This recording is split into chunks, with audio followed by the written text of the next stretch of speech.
Now that he's a lame duck, look for President Biden to try to implement changes he won't have to be accountable for with voters in the next election.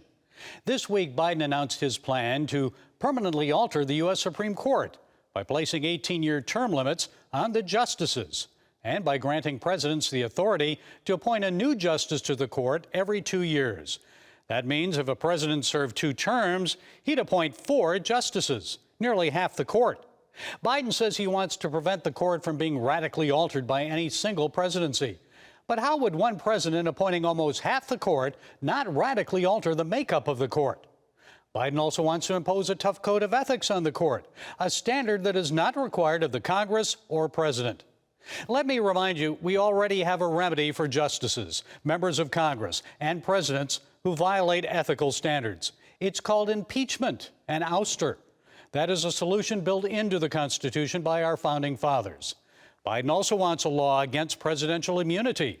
In light of the recent Supreme Court ruling, any such law would likely be ruled unconstitutional. It would weaken the presidency and would mean presidents could be prosecuted for any action during their presidency deemed criminal, like assassinating a foreign terrorist like Osama bin Laden.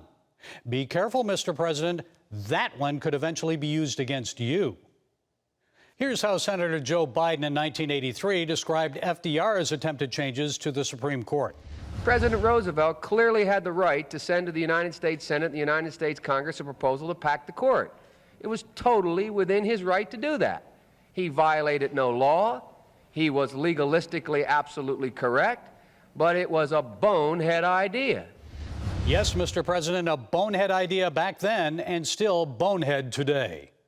Well, that's it today from the Global Lane. Be sure to follow us on the CBN News and NRB channels, YouTube, iTunes, and our broadcast affiliates.